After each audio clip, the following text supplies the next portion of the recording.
Bonjour et bienvenue à l'émission Chrétien comme Christ. Le thème de notre émission aujourd'hui est « Qu'il ne manque de rien ». Alors Christine, qu'est-ce que ça veut bien dire? As-tu un texte à nous lire? Eh bien oui, j'ai un texte dans l'Évangile de Luc au chapitre 9, les versets 2 à 5.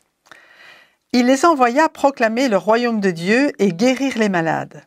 « Ne prenez rien pour le voyage, leur dit-il, ni bâton, ni sac, ni pain, ni argent, et n'ayez pas de chemise chacun.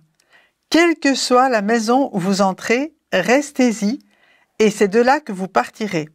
Si l'on ne vous accueille pas, sortez de cette ville et secouez la poussière de vos pieds en témoignage contre eux. » Alors là, Jésus, bien sûr, il envoie ses disciples pour aller prêcher, mais j'ai souvent été étonnée par ce verset « Ne prenez rien pour le voyage ». Généralement, quand on part quelque part, on fait ses provisions et on prend ce qu'il faut, mais ici, Jésus spécifiquement dit « Ne prenez rien pour le voyage et il faut qu'il y ait une maison qui vous accueille là où vous allez. » Ouais, donc ici, il y a une mission qui est donnée aux disciples.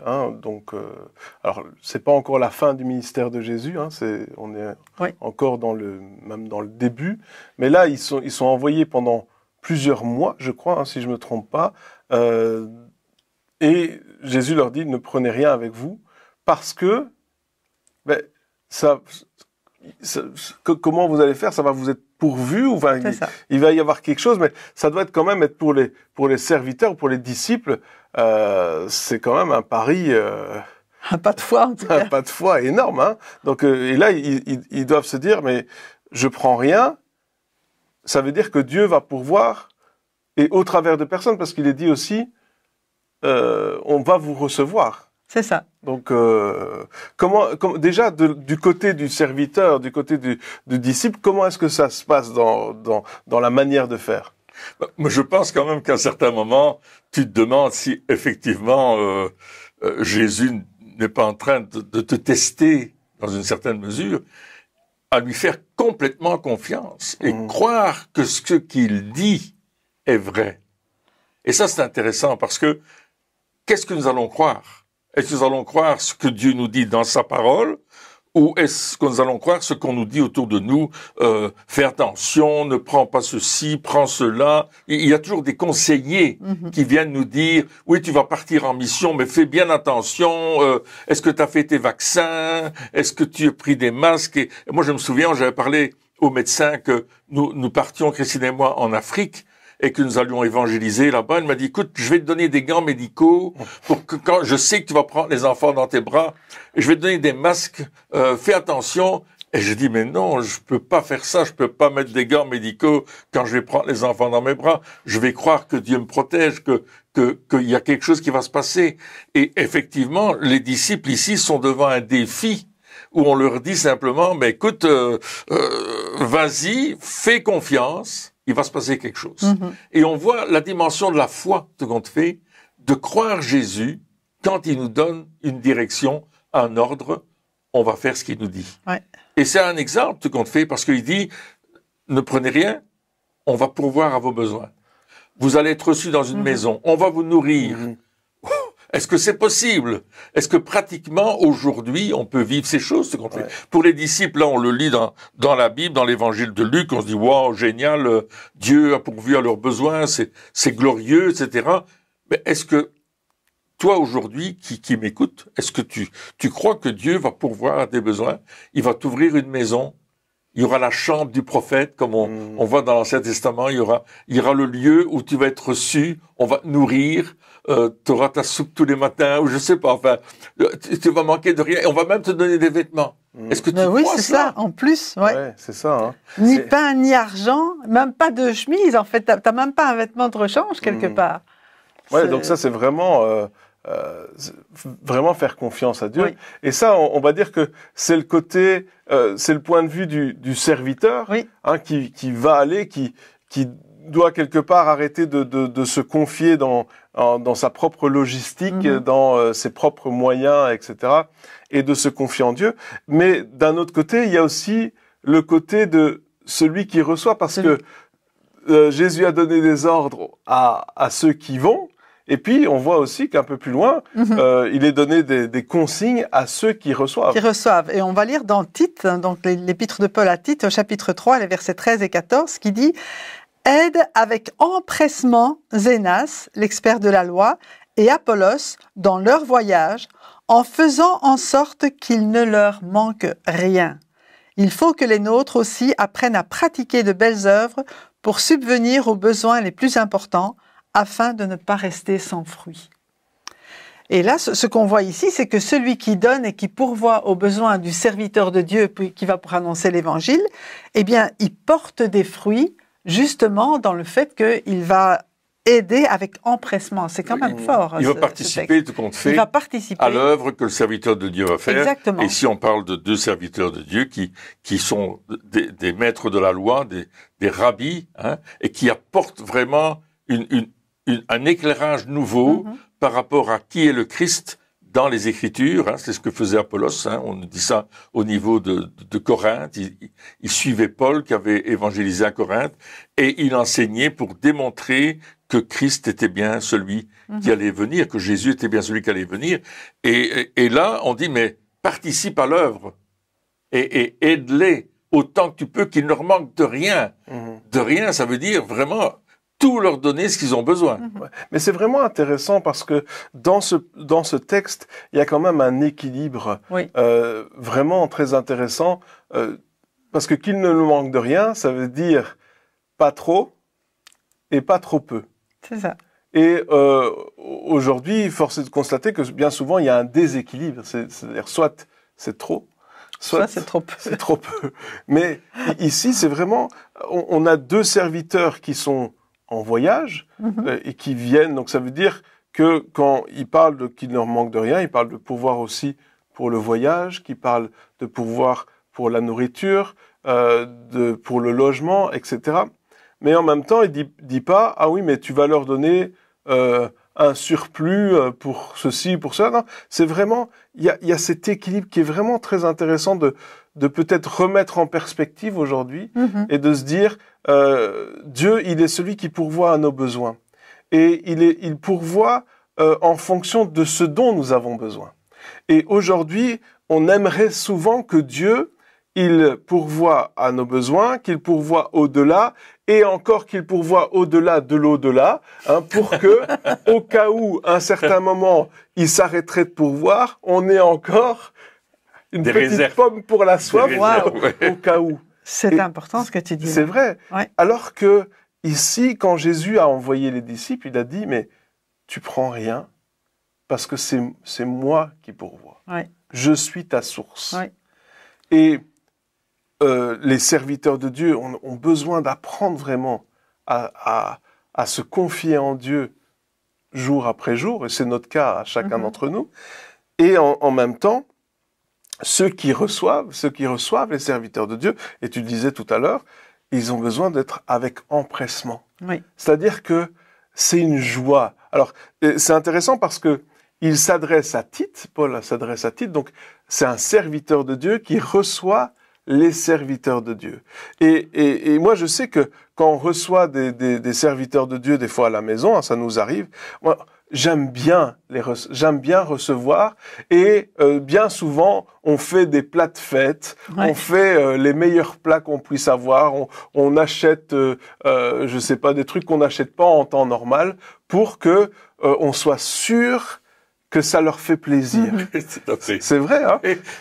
Justement, vrai. Nous, on reçoit souvent des gens qui viennent d'Amérique du Nord, et je sais qu'ils aiment le fromage.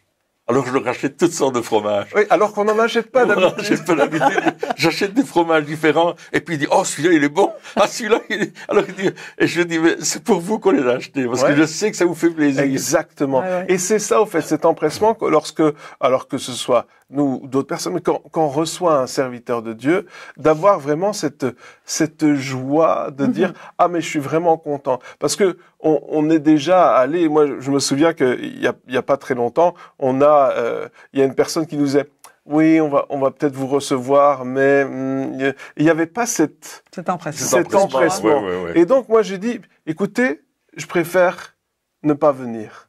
Parce que il y a pas il doit y avoir une joie qui est là. Il y a un élan du cœur. Il y a un élan du cœur. Oui. Et s'il n'y a pas ça, c'est quand même pas la même chose. C'est comme si on te force à le faire, tu le fais, mais à contre-cœur. Il est dit de faire tout avec joie. Oui. Hein, quand on donne, on doit donner avec joie parce qu'on a envie de le faire. C'est vrai. Et quelque part, si les gens ils ont pas envie de nous recevoir, je vois pas pourquoi on irait leur imposer notre présence.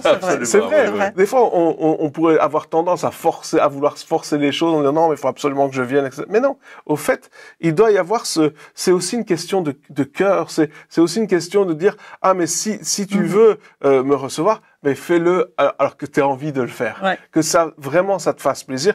Et on voit la différence. Et il le dit même, il dit, si tu apprends à faire ces choses, à pratiquer de belles œuvres, et c'est en parlant de recevoir, oui, tout à fait, oui, non, c'est ça. Pour subvenir aux besoins les plus importants, alors tu vas pas rester sans fruit. C'est ça. Donc, il y a vraiment une bénédiction. Il y a une bénédiction, il y a une participation. Il faut savoir que quand on survient aux besoins d'un serviteur de Dieu, tu participes aux fruits qu'il porte aussi. En fait, c'est une œuvre collective, je vais pas dire. C'est ça. C'est pas eux tout seuls. C'est pas le serviteur de Dieu tout seul qui va porter du fruit. On sait qu'il lui faut une équipe de prière qui le soutient, mais il y a aussi toutes ces personnes qui vont l'accueillir, qui vont lui permettre de continuer la route, qui vont lui permettre de prendre des forces au fur et à mesure de la marche, aussi d'avoir tout ce dont il a besoin pour accomplir son œuvre. Et en faisant cela, on est participant de la même œuvre et en même temps participant de la même récompense. Oui, mais c'est vrai, c'est ça. On fait partie parce que quelque part, comme tu le dis, on va récolter les fruits parce que on a fait partie de la semence, on a fait partie du travail à notre manière. Parce qu'on pense, et certains serviteurs de Dieu, ils pensent que c'est eux tout seuls qui portent le résultat, les fruits, et que c'est tout grâce à eux, parce que... Mais non, c'est vraiment un travail d'équipe, même, je dirais même plus de famille. Tu vois, c'est vraiment un travail familial, quelque part, où bien les fruits que nous portons sont le résultat de toutes ces personnes qui sont là aussi et qui soutiennent, qui aident, qui encouragent, parce que des fois, on a besoin aussi de paroles d'encouragement. Et donc, la personne qui sert, à un certain moment, alors quelqu'un va l'encourager, ça va lui redonner un élan supplémentaire, et il va peut-être refaire quelque chose qu'il n'aurait pas fait avant. Je sais qu'il y a des choses que nous, on a faites, qu'on n'aurait pas fait si les gens n'étaient pas venus en disant « Ah, mais vraiment, ça nous fait du bien. Est-ce que vous pouvez parler là-dessus ?» Moi, je me souviens, j'ai écrit un livre sur la louange. Eh bien, le livre sur la louange, je l'ai écrit entre autres parce que des personnes sont venues en disant « Ah oui, mais tu sais, ce serait vraiment bien si tu pouvais écrire toutes ces choses que tu nous enseignes, toutes les choses que tu dis. Ah, ce serait vraiment super. » Eh bien, ça donne un élan ou une confirmation de ce que Dieu avait mis dans notre cœur. Et donc, tout ça, le livre, les fruits, toutes les personnes qui en profitent aujourd'hui, eh bien, c'est aussi grâce à ces personnes-là qui aident. Et Jésus est en train et Paul d'ailleurs, nous parle de la maintenance, de tous ceux, justement, comme tu disais, qui sont autour de l'événement pour qu'ils réussissent. Et quand Dieu nous appelle à aller quelque part pour faire quelque chose, eh bien, il va prévoir ces personnes-là, justement, qui vont nous donner cette aide que nous avons besoin pour réussir et pour pouvoir faire l'œuvre. Et ils vont recevoir du fruit dans leur propre vie. Ils vont vivre quelque chose parce que ils ont donné et ils vont recevoir. Jésus l'a dit d'ailleurs, qu'il y avait beaucoup de plaisir à donner. Et ça doit faire partie de notre vie. On doit avoir du plaisir à donner pour que l'œuvre s'accomplisse. On doit avoir du plaisir à pourvoir aux besoins, à faire les choses à notre niveau, évidemment. Il ne faut pas donner au-delà de ce qu'on peut pas donner, parce que parfois on veut donner trop et on n'a pas, donc on promet des choses qu'on n'a pas. Ça, il faut pas faire. Moi, je crois qu'il faut croire Dieu pour que quand je vais donner quelque chose, et Paul le dit, eh bien, il va pourvoir encore plus à nos besoins pour qu'on puisse donner encore plus. Il y a une progression, il y a une accélération, et nous sommes dans un temps d'accélération parce que nous sommes quand même dans une période de l'humanité très spéciale aujourd'hui avec ce qui se passe dans le monde, et il y a comme une accélération où Dieu veut sauver le plus grand nombre et il veut se servir de nous, de chacun des auditeurs et des auditrices d'ailleurs, veut servir de vous aussi pour atteindre le monde dans lequel nous sommes. Absolument. Ouais. Et on a besoin justement de ces aides-là qui vont nous aider à aller plus loin et à faire des choses plus grandes encore pour atteindre le monde entier. Et quand même, il y a une parole extraordinaire que Jésus a dit.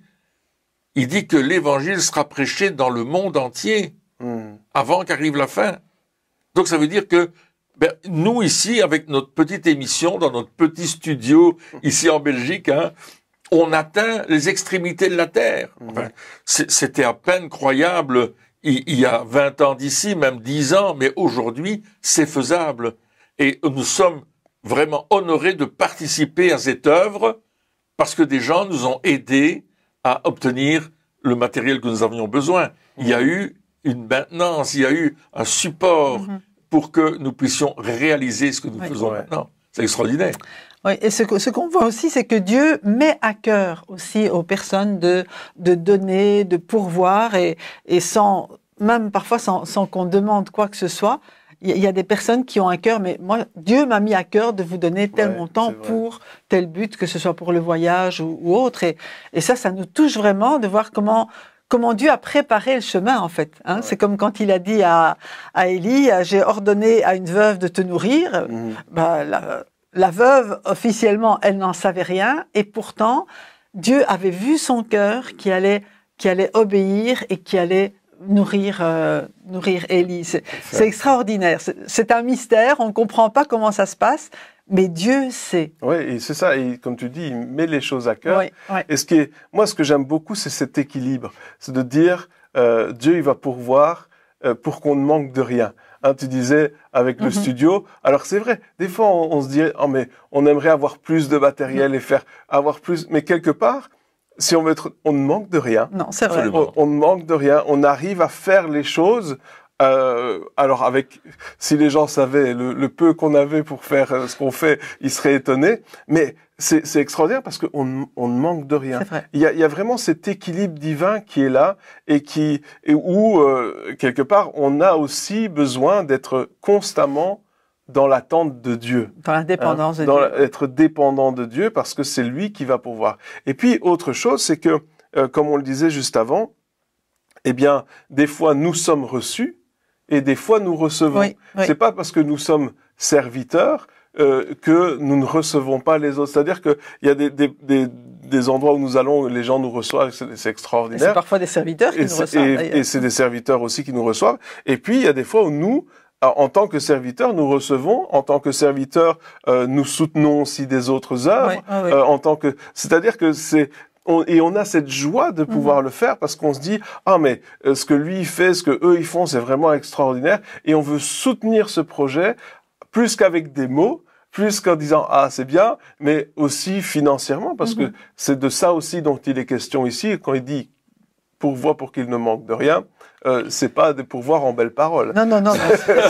C'est pas faire des promesses seulement très matérielles, que ce soit avec un logement, etc. Et donc, quelque part, on fait partie de tout ce qui se fait aussi. Et puis, je pense qu'il y a un autre texte. Oui, dans 1 Timothée, chapitre 5, versets 17-18, Paul dit « Que les anciens qui dirigent bien soient jugés dignes d'une double marque d'honneur, surtout ceux qui travaillent à la prédication et à l'enseignement.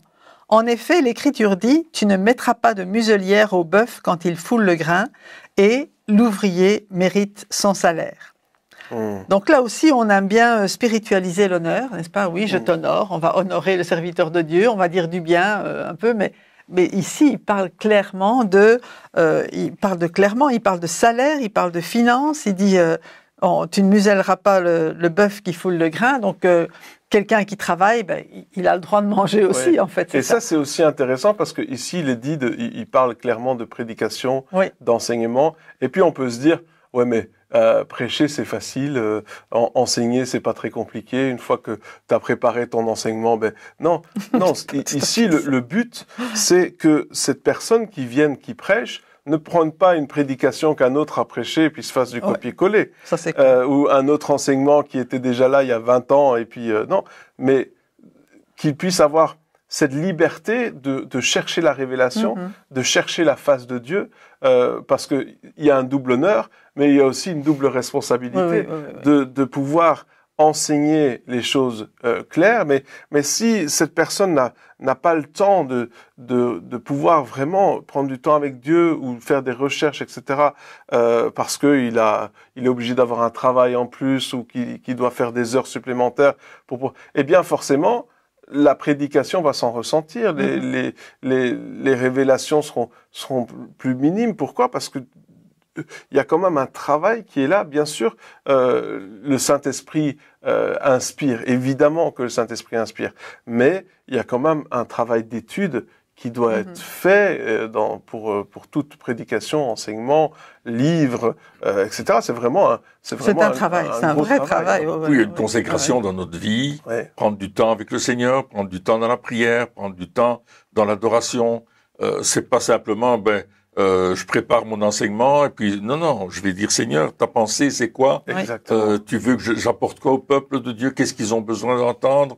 De quoi est-ce qu'on va parler aujourd'hui qui va faire que ils vont recevoir quelque chose de fort? Et c'est pour ça que Dieu dit un double honneur. Pourquoi? Parce que nous qui écoutons un orateur, on est assis dans la salle et on reçoit l'enseignement qu'il nous donne. Mais lui a dû travailler son enseignement, sa communion avec Dieu, sa relation avec Dieu. Il vient pas en disant, OK, mes amis, tout est bon, je vis dans le péché, mais c'est rien. Non, il vit dans la sainteté, il cherche la face de Dieu, il est correct avec sa famille, il élève bien ses enfants, il s'occupe de sa femme. Il n'en a qu'une d'ailleurs, il n'en a pas deux. Oui, c'est ça, je parle des anciens ici. Oui, on parle des anciens, oui, tout à fait. C'est-à-dire qu'il n'y a pas, il n'est pas à côté de la traque de la parole de Dieu, là. Il est vraiment dans la parole. Et il va apporter quelque chose qui est digne de Dieu. Soyez saints comme je suis saint, dit le Seigneur. C'est la même chose. Je vais apporter un enseignement qui est saint parce que moi-même, mon cœur va être pur, ma vie va être pure. Et je vais m'examiner avant de prêcher. Je vais m'examiner avant d'apporter le message. Est-ce que je suis correct? Est-ce que je suis en colère? Est-ce que j'en veux à quelqu'un? Est-ce que j'ai des paroles qui sont trop dures ou trop impures dans mon cœur? Non, je vais apporter vraiment quelque chose de saint qui vient de moi. Et c'est pour ça qu'un certain dit, il mérite un double honneur. Pourquoi? Parce que non seulement ils sont envers Dieu fidèles, mais envers nous fidèles aussi. Donc il y a un double honneur, je vais dire, pour apporter ce que Dieu a prévu. Oui, et pour rechercher le bien de chacun. En fait, ce qu'on veut, c'est dans la prédication, c'est vraiment élever ceux qui vont écouter pour qu'ils soient eux aussi plus proches de Dieu, plus dans le plan de Dieu, pour que la vie de chacun puisse être, montée dans, je ne sais pas dire si on peut dire en grade, c'est pas ça, mais... À un autre niveau. Oui, élevé, être élevé au niveau de Dieu. Oui, et puis ça fait du bien, comme tu dis, quand on écoute une prédication inspirée, parce que, encore une fois, aujourd'hui, il y a de tout, et dire que toutes les prédications sont inspirées serait pas juste. Non, malheureusement. Mais quand on écoute une prédication d'une personne qui effectivement est consacrée, qui a cherché la face de Dieu, qui vraiment écoute son cœur pour les gens, eh bien, non seulement ça nous fait du bien, mais il peut en découler aussi des révélations dans notre vie, des déclics, des choses qui bougent. Moi, je sais que lorsque la plupart des prédications, c'est peut-être que je prends quelques heures pour les écrire, mais avant, il y a eu un processus d'une semaine, 2 semaines, des fois, où pendant tout ce temps-là, ma vie a été travaillée, la révélation, elle a comme mûri, des fois Dieu il donne un petit bride de révélation, et puis ça commence à mûrir, puis on commence à faire des recherches, etc., et puis on voit d'autres choses, et là ça mûrit, ça grandit, et puis hop, on délivre, moi j'aime ce terme de délivrer une prédication, parce que quelque part, c'est quelque chose qui a pris de l'ampleur, que Dieu il a fait grandir en nous, et on délivre cette chose, cette révélation, mais qui a pris un certain temps pour arriver à maturité aussi. Tout à fait. Et spécialement quand même, alors il y a des prédications pour le dimanche, etc. Mais des fois quand c'est un livre, là on parle d'1, 2 ans, 3 ans. Il y a un livre sur la louange justement. C'est 20 ans, c'est 20 années. C'est le résumé d'une vie. C'est le résumé de 20 années qui sont là en quelques pages. Et on se rend pas compte des fois de tout ce travail qui est nécessaire pour arriver à donner, à délivrer cette chose que Dieu a mis sur notre cœur. Et c'est bien c'est un vrai travail. On va donner. Ouais. Alors, il dit, pourvoyez aux besoins des serviteurs de Dieu, mais eux vont vous donner quelque chose. C'est pas une seule direction, là. Je te donne, puis toi, je suis serviteur de Dieu, tu dois me donner. Non, c'est pas ça. Il y a un échange. C'est un échange divin. Je vais t'aider à faire ton ministère et toi tu vas m'aider à grandir dans ma foi, dans ma vie avec Dieu, dans ma vie de tous les jours, dans ma vie professionnelle. Tu vas m'aider à travers l'enseignement de la parole et tu vas me permettre de rester sur le bon chemin. En fait, c'est ça que le prédicateur nous amène à comprendre, c'est que nous sommes sur le bon chemin et on a lu au début dans l'évangile de Luc qu'il prêchait le royaume. Il prêchait les lois du royaume et non pas les lois humaines, comment on doit vivre ceci, cela, selon la coutume et les habitudes. Non, les lois du royaume.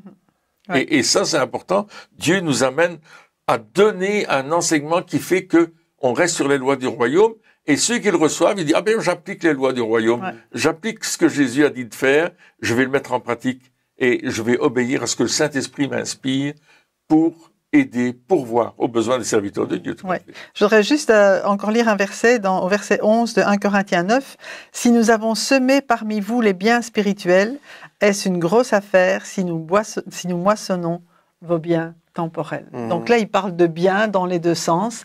Et réaliser que quand on apporte, comme tu dis, un message, on sème un bien dans la vie des autres. Et bon, c'est normal que quelque part... Oui, et c'est intéressant parce que ici on a quand même vu l'aspect du serviteur qui doit s'attendre à Dieu et pas essayer de pourvoir à ses besoins lui-même, quelque part. On a vu aussi l'aspect de ceux qui voyagent en tant que serviteurs, parce que quand on parle de recevoir, il parle de ceux qui voyage d'une église à une autre, etc. Et puis on a aussi vu l'aspect de ceux qui sont quelque part sédentaires, parce qu'il parle des anciens. Donc les anciens, c'est des anciens qui sont dans une église locale, et là aussi où on les aide. Et puis et cet aspect général qui dit, évidemment, si on donne, eh bien on va récolter aussi au niveau financier. Et c'est normal.